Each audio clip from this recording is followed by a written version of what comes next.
Lord, I give my life to you. I trust in you, my God.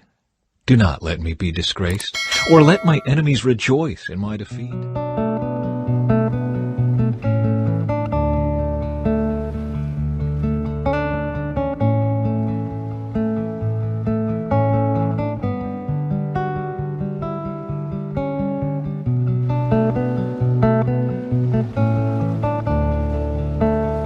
T5. O Lord, I give my life to you. I trust in you, my God. Do not let me be disgraced, or let my enemies rejoice in my defeat. No one who trusts in you will ever be disgraced, but disgrace comes to those who try to deceive others. Show me the right path, O Lord. Point out the road for me to follow. Lead me by your truth, and teach me, for you are the God who saves me. All day long I put my hope in you. Remember, O Lord, your compassion and unfailing love, which you have shown from long ages past. Do not remember the rebellious sins of my youth. Remember me in the light of your unfailing love, for you are merciful, O Lord. The apostles returned to Jesus from their ministry tour and told him all they had done and taught. Then Jesus said, "Let's go off by ourselves to a quiet place and rest a while." He said this because there were so many people coming and going that Jesus and his apostles didn't even have time to eat. So they left by boat for a quiet place where they could be alone. But many people recognized them and saw them leaving, and people from many towns ran ahead along the shore and got there ahead of them. Jesus saw the huge crowd as he stepped from the boat, and he had compassion on them, because they were like sheep without a shepherd. So he began teaching them many things. Late in the afternoon, his disciples came to him and said, "This is a remote place, and it's already getting late. Send the crowds away so they can go to the nearby farms and villages and buy something to eat." But Jesus said, "You feed them." "With what?" they asked. "We'd have to work for months to earn enough money to buy food for all these people." "How much bread do you have?" he asked. "Go and find out." They came back and reported, "We have 5 loaves of bread and 2 fish. Then Jesus told the disciples to have the people sit down in groups on the green grass. So they sat down in groups of 50 or 100. Jesus took the 5 loaves and 2 fish, looked up toward heaven, and blessed them. Then, breaking the loaves into pieces, he kept giving the bread to the disciples so they could distribute it to the people. He also divided the fish for everyone to share. They all ate as much as they wanted. And afterward, the disciples picked up 12 baskets of leftover bread and fish. A total of 5,000 men and their families were fed from those loaves. Jesus walks on water. Immediately after this, Jesus insisted that his disciples get back into the boat and head across the lake to Bethsaida, while he sent the people home. After telling everyone goodbye, he went up into the hills by himself to pray. Late that night, the disciples were in their boat in the middle of the lake, and Jesus was alone on land. He saw that they were in serious trouble, rowing hard and struggling against the wind and waves. About 3 o'clock in the morning, Jesus came toward them, walking on the water. He intended to go past them, but when they saw him walking on the water, they cried out in terror, thinking he was a ghost. They were all terrified when they saw him.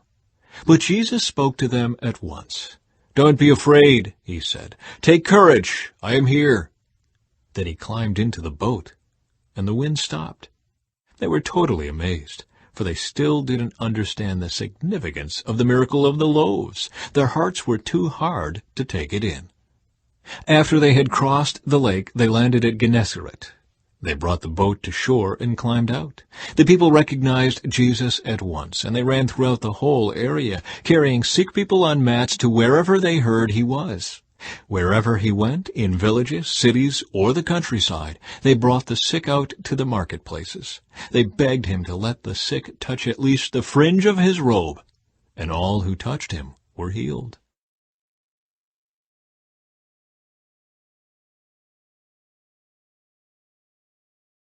Chapter 31. Craftsmen, Bezalel and Aholiab. Then the Lord said to Moses, "Look, I have specifically chosen Bezalel, son of Uri, grandson of Hur, of the tribe of Judah.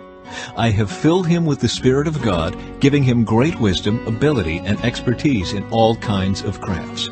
He is a master craftsman, expert in working with gold, silver, and bronze. He is skilled in engraving and mounting gemstones, and in carving wood. He is a master at every craft.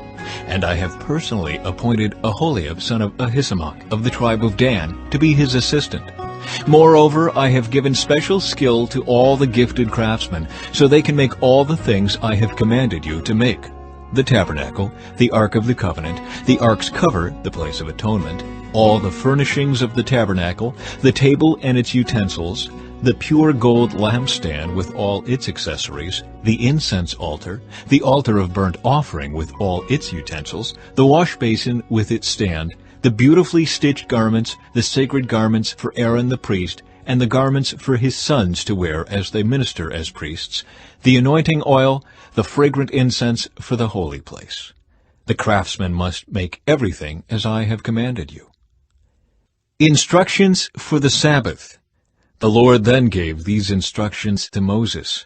Tell the people of Israel, be careful to keep my Sabbath day, for the Sabbath is a sign of the covenant between me and you from generation to generation. It is given so you may know that I am the Lord who makes you holy. You must keep the Sabbath day, for it is a holy day for you. Anyone who desecrates it must be put to death. Anyone who works on that day will be cut off from the community. You have 6 days each week for your ordinary work, but the seventh day must be a Sabbath day of complete rest, a holy day dedicated to the Lord. Anyone who works on the Sabbath must be put to death. The people of Israel must keep the Sabbath day by observing it from generation to generation. This is a covenant obligation for all time. It is a permanent sign of my covenant with the people of Israel. For in 6 days the Lord made heaven and earth, but on the seventh day he stopped working and was refreshed. When the Lord finished speaking with Moses on Mount Sinai, he gave him the 2 stone tablets inscribed with the terms of the covenant, written by the finger of God.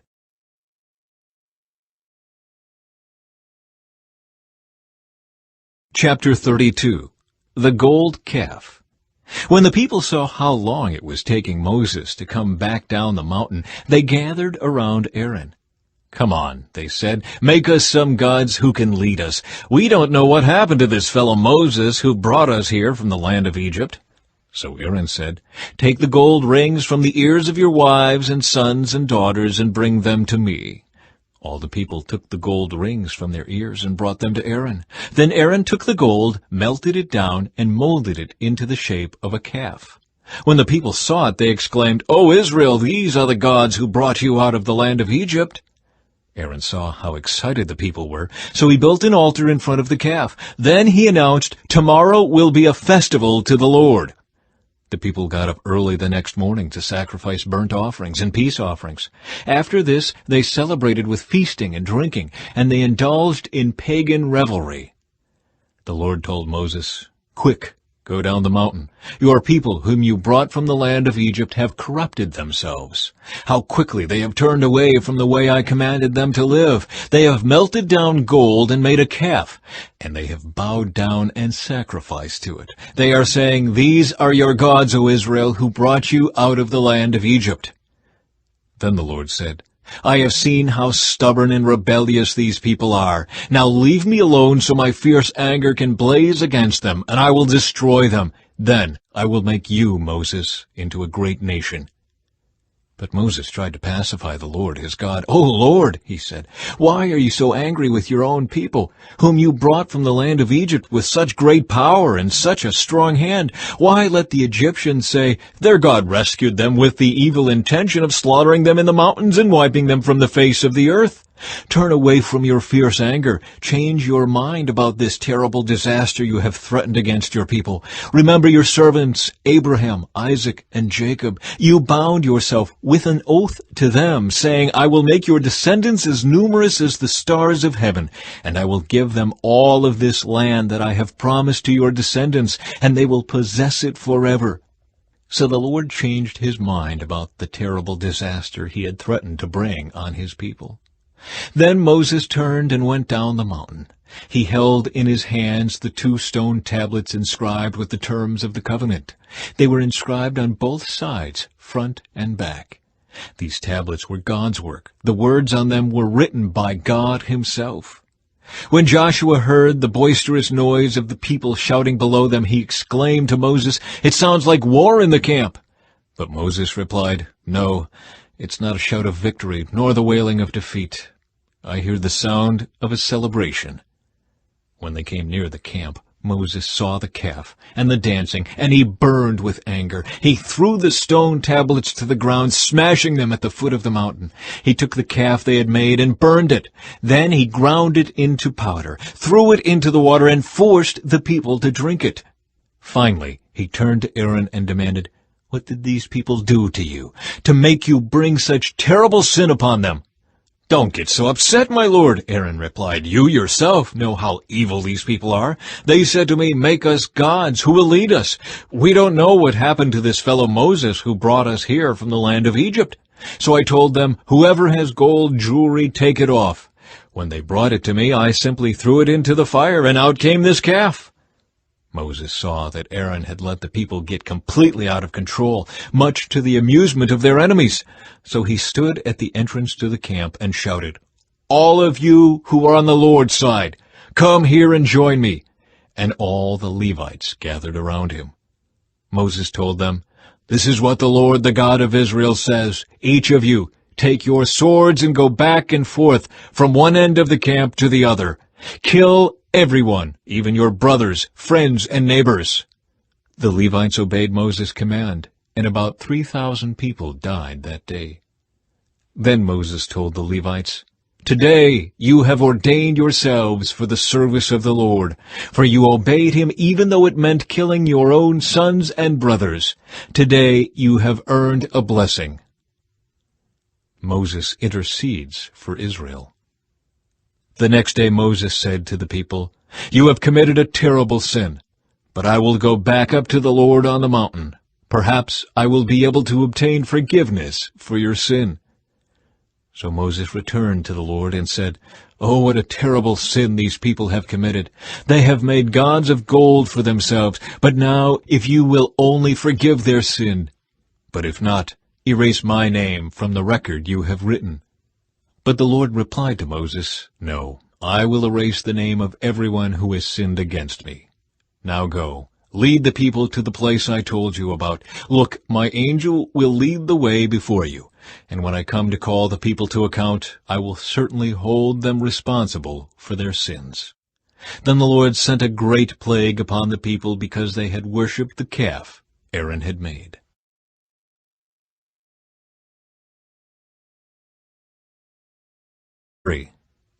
The Lord said to Moses, "Get going, you and the people you brought up from the land of Egypt.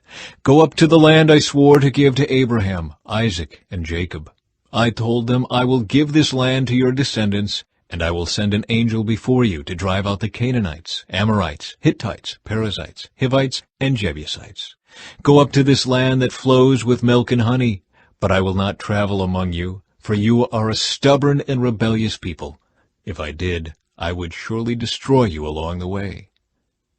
When the people heard these stern words, they went into mourning and stopped wearing their jewelry and fine clothes. For the Lord had told Moses to tell them, "You are a stubborn and rebellious people. If I were to travel with you for even a moment, I would destroy you. Remove your jewelry and fine clothes while I decide what to do with you."